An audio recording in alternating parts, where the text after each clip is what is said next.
मकर राशि वालों, कैसा रहेगा अक्टूबर 2025 का समय आपके लिए। आज के इस वीडियो में मैं इसी विषय पर चर्चा करने जा रहा हूं। आइए बोर्ड पर में सबसे पहले लिख लें मकर राशि। अब मकर राशि की कुंडली का निर्माण करना होगा। मकर राशि की कुंडली मैं आपके सामने ही लाइव बना देता हूं ताकि आप भी देख सकें कि आखिर कैसे बनती है। चारों साइड से एक लाइन देना पड़ेगा। यहाँ से इस कॉर्नर को मिला दें, इस कॉर्नर को यहाँ से मिला दें, यहाँ से इस कॉर्नर को, यहाँ से इसको और चारों मिड पॉइंट को मिला दें। ये कुंडली तैयार हो गई। लेकिन ये किस राशि की कुंडली है ये तैयार अभी नहीं हुई है। तो इस कुंडली के प्रथम भाव में यहाँ पर जब आप 10 लिख देंगे तो अब ये मकर राशि की कुंडली हो गई।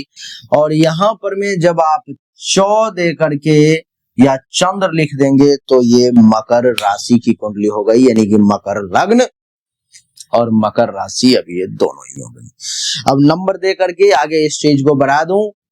यहाँ पे 10 हो गया तो आगे 11, 12, 1, 2, 3, 4, 5, 6, 7, 8 और 9 सभी भाव में उस भाव के अंक को हमने स्थापित कर दिया।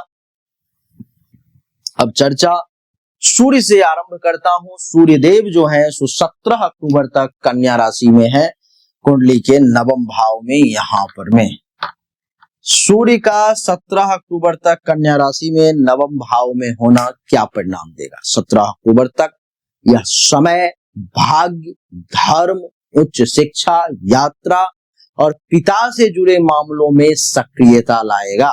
धार्मिक कार्यों, लंबी यात्राओं या नए ज्ञान की प्राप्ति की संभावना भी रहेगी। पिताजी का सहयोग भी मिलेगा, लेकिन अहंकार या विचारों का टकराव भी हो सकता है। इसलिए बहुत फूक फूक के कदम उठाएं और सावधानी से चलेंगे तो ज्यादा सुखी रहेंगे। 17 अक्टूबर के बाद जब सूर्य देव, देवी और सज्जनों तुला राशि में यहाँ पर में आ जाएंगे, सूर्य का तुला राशि में यहाँ पर बैठना यानी कि नीच का होना। जन्म कुंडली में अगर मैं अभी फल बताता रहता तो आपको सब निगेटिव परिणाम बताता, लेकिन क्योंकि गोचर का है इसलिए मैं आपको मध्यम परिणाम बता रहा हूं। 17 अक्टूबर के बाद तुला राशि में आना, इसका अर्थ यह है कि नौकरी, कैरियर और समाज में मान सम्मान में वृद्धि का योग बनेगा। अधिकारियों से मेल जोल भी बढ़ेंगे। पदोन्नति या नई जिम्मेदारी मिलने की संभावना भी बढ़ेगी। कार्य क्षेत्र में भी आपको एक नया पहचान मिलेगा, एक नई रुतबा आपका जो है सो स्थापित इस समय में होगा। मंगल देवता भी 27 अक्टूबर तक तुला राशि में कुंडली के 10वें भाव में ही स्थापित है। क्या होगा, 27 अक्टूबर तक 10वें भाव में मंगल के होने से कैरियर में उन्नति देखने को मिलेगी। साहस और परिश्रम भी बढ़ेगा। आप अपनी मेहनत और ऊर्जा से कामयाबी पाएंगे, लेकिन गुस्से पर नियंत्रण रखने की जरूरत है, वरना वरिष्ठ पद पर में जो लोग हैं उनसे आपको मतभेद हो सकता है, उनके साथ आपके विचारों का टकराव हो सकता है, इसलिए सावधान। 27 अक्टूबर के बाद जब ये मंगल देवता आ जाएंगे कुंडली के एकादश भाव वृश्चिक राशि, तो यह समय बहुत शुभ रहेगा। मंगल के एकादश भाव में बैठने के कारण आमदनी के क्षेत्र में बढ़ोतरी होगी, मित्रों का सहयोग मिलेगा, सामाजिक दायरा भी आपका बढ़ता हुआ प्रतीत होगा और बहुत बड़े बड़े लक्ष्य आपके पूरे होंगे, क्योंकि मंगल वृश्चिक राशि में एकादश भाव में आएंगे। बात करूंगा बुध देवता की। बुध देवता 3 अक्टूबर से 24 अक्टूबर तक तुला राशि में कुंडली के 10वें भाव में रहेंगे। 10वें भाव में बुध के बैठने के कारण 3 अक्टूबर से 24 अक्टूबर तक नौकरी और व्यापार में नई योजनाएं बनेंगी। संवाद कौशल भी आपका बढ़ेगा। प्रबंधन क्षमता आपकी मजबूत होगी। बिजनेस व्यवसाय में रणनीति और प्लानिंग से आप विशेष लाभ ले पाएंगे, ऐसा मेरा विश्वास है। 24 अक्टूबर के बाद जब बुध देवता एकादश भाव में वृश्चिक राशि में आ जाएंगे मंगल वाले घर में, तो धन लाभ के नए अवसर फिर मिलने लगेंगे। मित्रों से जुड़ी योजनाओं में सफलता मिलने लगेगी। नेटवर्किंग से आपको फायदा होने लगेगा, ऐसा मैं देख पा रहा हूं। बुध के बाद देवी और सज्जनों बारी आती है देवगुरु बृहस्पति की। देवगुरु बृहस्पति आपके कुंडली के छठे भाव मिथुन राशि में है। कब तक? तो 18 अक्टूबर तक। 18 अक्टूबर तक छठे भाव में देवगुरु बृहस्पति का रहना यानी कि ये समय संघर्ष का है। संघर्ष करना पड़ेगा, कंपटीशन करनी पड़ेगी, प्रतिस्पर्धा का समय है ये। कर्ज, रोग और शत्रु, इनसे सतर्क रहने की आवश्यकता है, नहीं तो समस्याएं जो है आपको परेशान करने लगेगी। काम का बोझ 18 अक्टूबर तक देवगुरु बृहस्पति के कारण ज्यादा रहेगा, लेकिन परिश्रम से और आप अपने मेहनत से उस बोझ को हल्का करने में सक्षम होंगे। शत्रुओं पर विजय पाने में भी आपको देवगुरु बृहस्पति मदद करेंगे। आप शत्रुओं पर में विजय प्राप्त करेंगे। 18 अक्टूबर के बाद क्या? 18 अक्टूबर के बाद कर्क राशि में यहां पर में आ जाएंगे देवगुरु बृहस्पति। 18 अक्टूबर के बाद जब कुंडली के सप्तम भाव में कर्क राशि में आ जाएंगे देवगुरु बृहस्पति, तो विवाह, पार्टनरशिप और दाम्पत्य जीवन में सकारात्मकता आएगी। व्यापारिक साझेदारी मजबूत होंगे। जीवन साथी के सहयोग से कार्यों में आपको सफलता मिलने के विशेष योग ये देवगुरु बृहस्पति जो है सो बनाने लगेगी।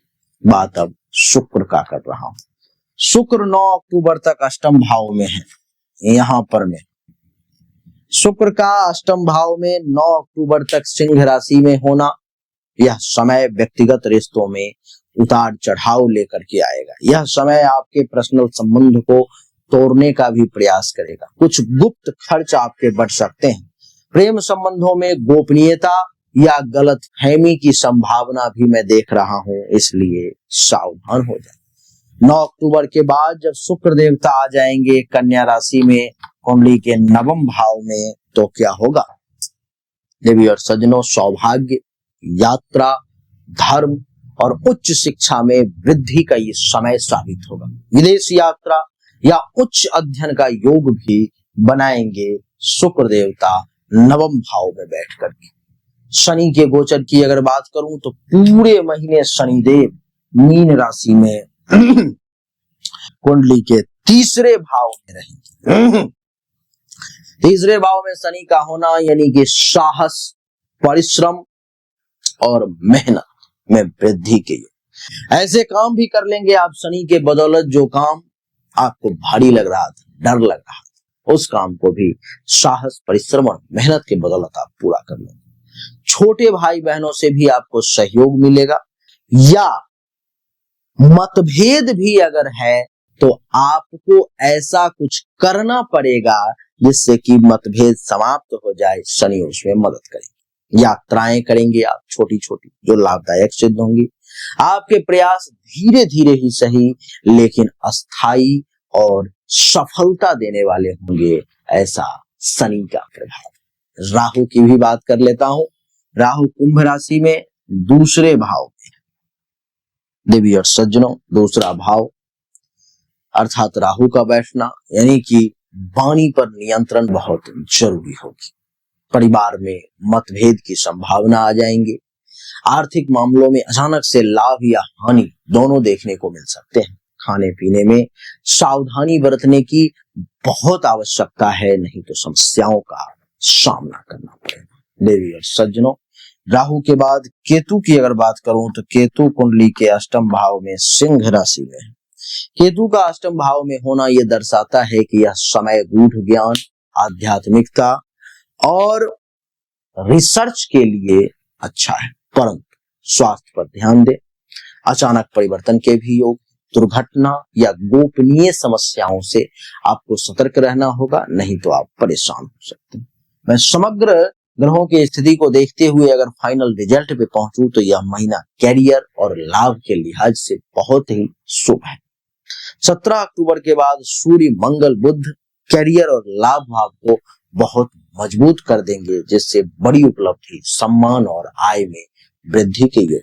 18 अक्टूबर के बाद बृहस्पति का सप्तम भाव में जाना विवाह, पार्टनरशिप और दाम्पत्य जीवन को शुभ बनाएंगे। राहु द्वितीय और केतु अष्टम में थोड़ा आर्थिक और स्वास्थ्य से संबंधित उतार चढ़ाव भी ला सकते हैं। मेहनत और धैर्य से आप बड़े से बड़े लक्ष्य को भी हासिल कर सकते हैं। आप जैसा चाहेंगे वैसा पाएंगे। अपने मेहनत पर ध्यान दें और ईश्वर पर भरोसा रखें। लेकिन सज्जनों, यही थी मकर राशि वालों के लिए राशिफल।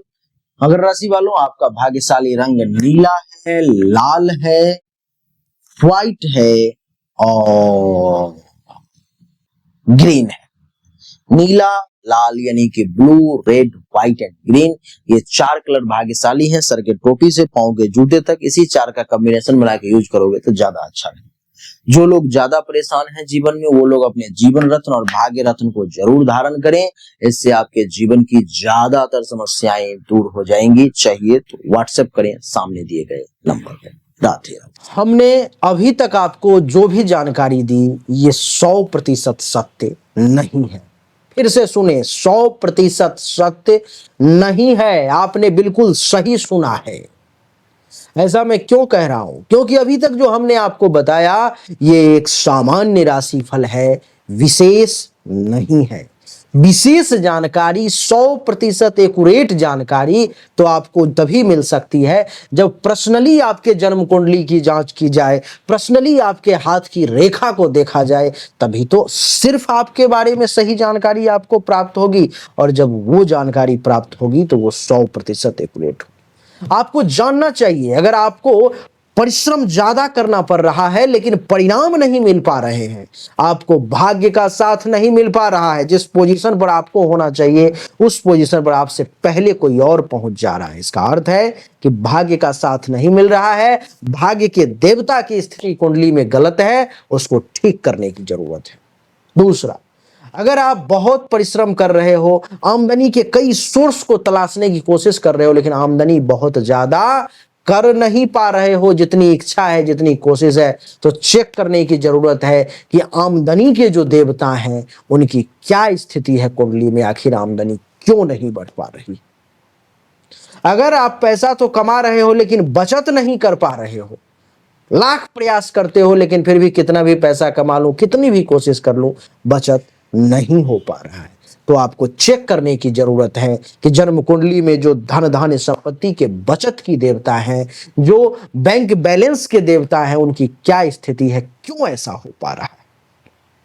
लेकिन इन सब को चेक करने के लिए पर्सनल आपकी जन्म कुंडली की जांच करनी पड़ेगी, तभी जाकर के वो पता लग पाएगा। देवियों सज्जनों, चाहे कोई बीमारी है जो आपको बहुत परेशान कर रहा है, बहुत परेशान कर रहा है, आप ठीक नहीं हो पा रहे हो, चाहे आपका विवाह नहीं हो रहा, वैवाहिक जीवन में अथवा परेशानी आ रही है, मामला तलाक तक पहुंच गया है या विवाह हो ही नहीं पा रहा है, जिस काम को करने की कोशिश कर रहे हो हर काम में रुकावट आ रहा है, जमीन मकान गाड़ी चाह रहे हो लेकिन हो नहीं पा रहा है, तो इन सभी शंकाओं का समाधान जन्म कुंडली देखने के बाद ही मैं आपको दे सकता हूं। उसके लिए सामने दिए गए नंबर पर मैं अपनी जन्म तारीख, जन्म समय, जन्म स्थान दोनों हाथ के हथेली का फोटो अवश्य भेजें। जो शुल्क है जमा करें, इंतजार करें, आपको जानकारी अवश्य मिलेगी। अच्छा लगा तो वीडियो को लाइक करें, शेयर करें, चैनल को सब्सक्राइब करके इसके बेल आइकन के बटन को दबा दें। राधे राधे, राम राम।